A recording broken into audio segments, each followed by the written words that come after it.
All right, hello again.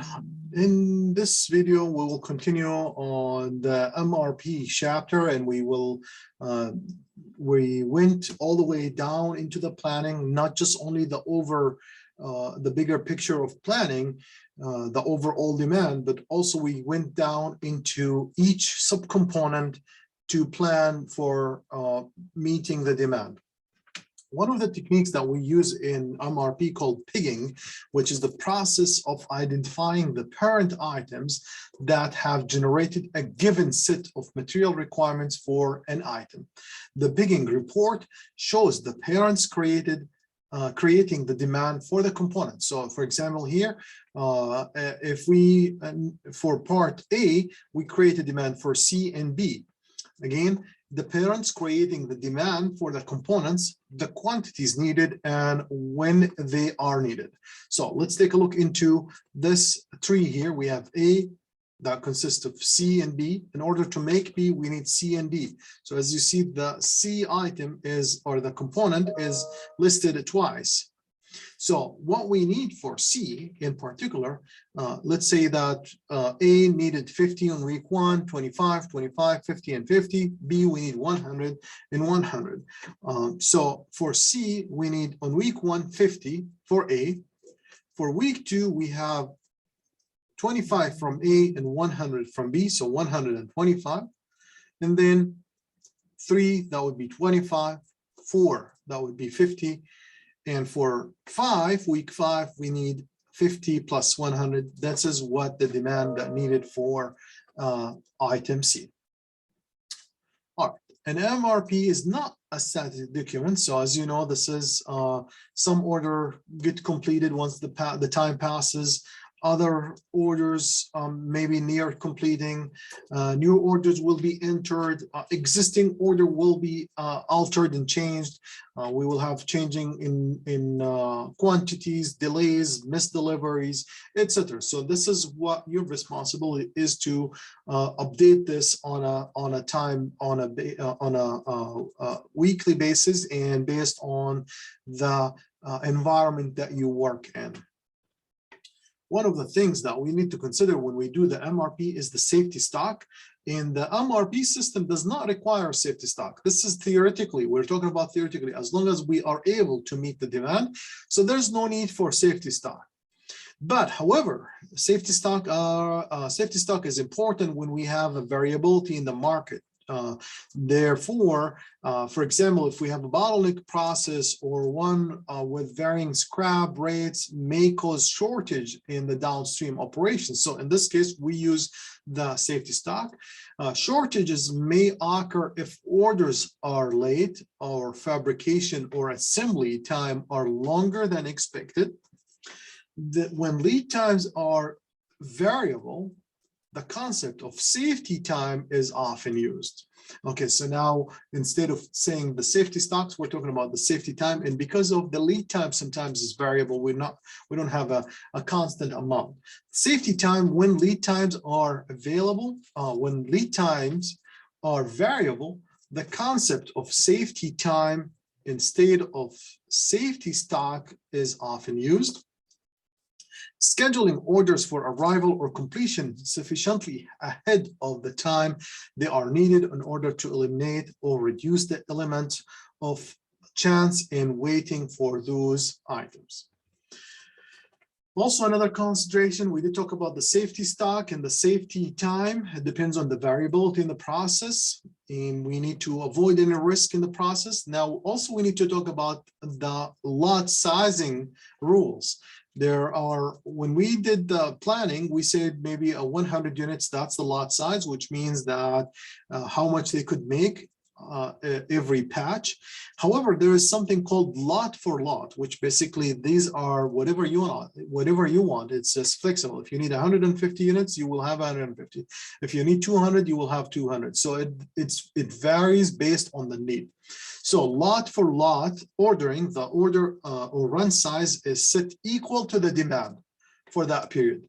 Minimizes the investment in inventory, results in variable order quantities, and a new setup is required for each run. So this is, yes, you are reducing the inventory, but there more work has to be done, such as a new setup and staffing, offering overtime, or temporary workers, or you need to lay off in the slow periods and so on.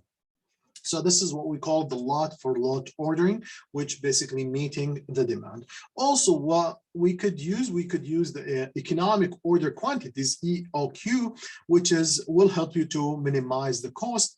And we will talk about this concept in the inventory management chapter. And the last thing that we should consider here on the MRP is the fixed period ordering, which provides coverage for some predetermined number of periods, order to cover a 2 period, for example. So for example, you say, well, I want this order to cover the next 2 or 3 weeks. So you could do that. This is what we call the fixed period ordering. So you plan ahead for like the next 3 periods, or you plan ahead for the next 4 or 5 periods, not just only period by period, but this is also something optional that you could make it available for you.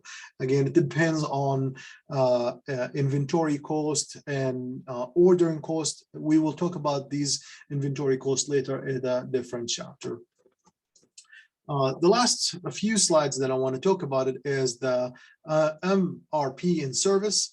And this is when we have a service, when we use the material requirement planning, we use it for estimate the quantities for ingredients. For example, in the food catering services, we estimate the delivery times as well. These are applicable in the service industry. We use the same technique, and it's very helpful in meeting the demand. Some benefits of using the MRP enable manager to easily determine the quantities for each component and subcomponent for a given order size, know when to release orders, basically when we ask manufacturing to start the process for each component, be altered when items need attention. So you could go and change the plan based on what's the situation that you have. Other benefits could include low levels of in-process inventories. The work in process inventory, that's something we as operations managers, we should consider the work in progress inventory. We don't want a lot of products just running down the line without actual benefiting from it. So even these are in use for the production, but we need to reduce the amount of the work in progress inventories. The MRP also will give you the ability to track material requirements, what is needed, evaluate capacity requirement. It will also help you for predicting the production time, ability to easily determine inventory usage using the backflashing. So basically you explode an end item bill of material to determine the quantities of the components that were used to make that particular item. So there are so many benefits that we could use in from the MRP. MRP required to implement an effective MRP system requires a computer and the necessary software to handle computation and maintain record.